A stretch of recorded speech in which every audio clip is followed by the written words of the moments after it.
আসসালামু আলাইকুম। সেবা এগ্রোতে আপনাদের সকলকে স্বাগতম। চলে আসলাম নতুন একটা ভিডিও নিয়ে। আজকের ভিডিওর মূল বিষয় হচ্ছে, যেহেতু আমি কোয়েল পাখি পালন করে থাকি, আপনারা অনেকেই জানেন, থেকে বাচ্চা উৎপাদন করবো ইনশাআল্লাহ, যদি আল্লাহ চায়। তো এগুলোকে আমি দেশি মুরগি দিয়ে বসিয়ে দিব, দেখি কতটুকু কি হয় ইনশাআল্লাহ। তো সেই সমস্ত বিষয় আপনাদের মাঝে তুলে ধরার চেষ্টা করবো। আশা করি সম্পূর্ণ ভিডিও জুড়ে আপনারা সাথে থাকবেন। যেহেতু এখানে আমার মাত্র 2টা পুরুষ ছিল, অর্থাৎ আমি যে এখানে 40টা কোয়েল পাখি পালন করি, এখান থেকে 2টা পুরুষ ছিল। পুরুষ এখানে দিয়ে দিয়েছিলাম এবং সেই সাথে 10টার মতো আমি কোয়েল পাখি এখানে দিয়ে যাতে এই কোয়েল পাখির ডিমগুলো ফুটানো যায়। তো সেক্ষেত্রে আমি চিন্তা করলাম এগুলোকে আমি ইনকিউবেটরে না দিয়ে দেশি মুরগিতে ফুটাবো ইনশাল্লাহ। যেহেতু আমার একটা মুরগি কুচা হয়েছে অলরেডি, তো চিন্তা করলাম যে এগুলোকে অবশ্যই দেশি মুরগি দিয়ে ফুটানো যায় কিনা ইনশাল্লাহ। তো এখানে দেখতেছেন আপনারা বসায় দেওয়ার জন্য যে ডিমগুলো, মুরগ পাওয়া ডিমগুলো, অর্থাৎ পুরুষ কোয়েল পাখি পাওয়া যে ডিমগুলো, সেই ডিমগুলো এখানে আমি সংগ্রহ করেছি।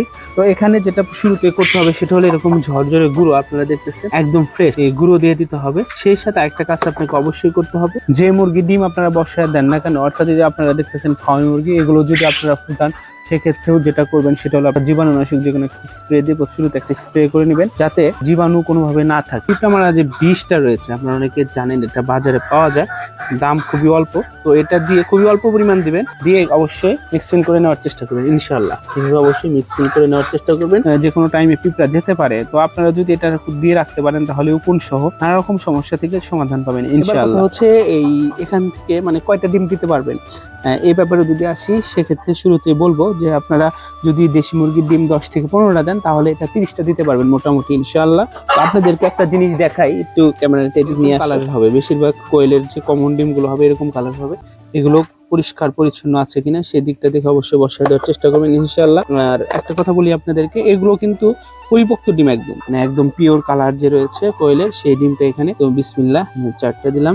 আর অবশ্যই আপনাদের মাঝে আপডেট দেওয়ার চেষ্টা করবেন ইনশাআল্লাহ যে কয়টা ডিম ফুটে। দেখতেছেন আপনারা যারা কোয়েল পাখি পালন করেন, আপনারা করতে পারেন, যারা অল্প পরিসরে পালন করে থাকেন বিশেষ করে তারা এই কাজটা করতে পারেন। তো আলহামদুলিল্লাহ এখানে আপনারা দেখতেছেন মোট আমি 30টা ডিম এখানে দিয়েছি। তো এগুলোকে এখন বসিয়ে দিব মুরগি দিয়ে।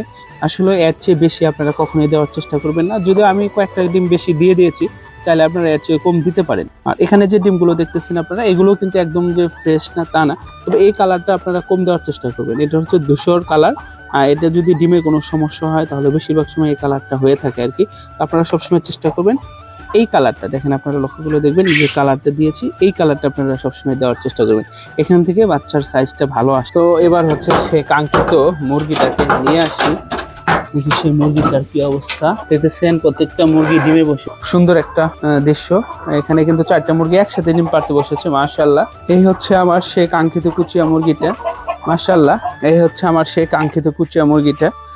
ওর নাম আমি দিয়েছি ফুলটুসি। সজীব ব্রাদার্সের ভিডিও দেখে আমি ভাবলাম যে ওটা আমি অনেকগুলো বাচ্চা উৎপাদন করেছি, মাশাআল্লাহ। আপনারা যে মুরগিটা দেখতেছেন ও কিন্তু বাচ্চা ফোটাতে খুবই এক্সপার্ট। তো এরকম একটা এক্সপার্ট মুরগি দিয়ে আপনারা বাচ্চা ফোটানোর চেষ্টা করবেন, যেহেতু কোয়েল পাখির বাচ্চাগুলো খুবই ছোট ছোট থাকবে। এখানে বাচ্চাগুলো টেকের একটা ব্যাপার তো অবশ্যই থেকে যাবে। আমি দেখতেছেন আপনারা একটা নিরিবিলি স্থান, অর্থাৎ যে স্থানটা একদম আলো বাতাস নাই, অর্থাৎ কিছুটা নিরিবিলি থাকবে মুরগি, এরকম একটা স্থান বেছে নেওয়ার চেষ্টা করবেন ইনশাআল্লাহ। তো আর মুরগিকে অবশ্যই শুরুতে, অর্থাৎ যখন মুরগিটা কুচি হবে তার 1 থেকে 2 বার আপনারা বসায় দেওয়ার চেষ্টা করবেন। শুরুতে যেটা করতে হবে, এই মুরগিটা শুরুতে দিয়ে দিবেন আর ওই টাইমে বসে যাবে, বিষয়টা একদমই এমন না।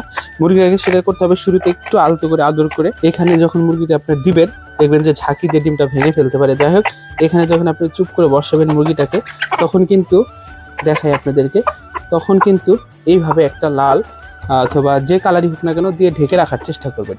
তখন দেখবেন মুরগি অটোমেটিক বসে যাবে ইনশাআল্লাহ। দেখি ক্যামেরাটার দিকে আনো। এইভাবে যখন আপনি ঢেকে দিতে পারবেন, এরপর দেখবেন 2 থেকে 3 ঘন্টা পর মুরগিটা সুন্দরভাবে বসে যাবে ইনশাআল্লাহ। আর দেখতেছেন এখানে ডিম অলরেডি এগুলো তোলা হয়েছে এই সময়ের ভিতরে। অবশ্যই আপনারা চেষ্টা করবেন বিকাল টাইমে বসিয়ে দিতে, অথবা রাত্রে যদি পারেন সব থেকে ভালো হয়। তো এর আপডেট অবশ্যই আপনাদেরকে দেওয়ার চেষ্টা করবেন ইনশাআল্লাহ। আর কে কই থেকে আমার ভিডিওগুলো দেখেন অবশ্যই আমাকে জানানোর চেষ্টা করবেন। আর এখনো যারা আমার চ্যানেলটা সাবস্ক্রাইব করেনি, প্লিজ সাবস্ক্রাইব করে দিবেন। ভালো থাকবেন সবাই, আসসালামু আলাইকুম।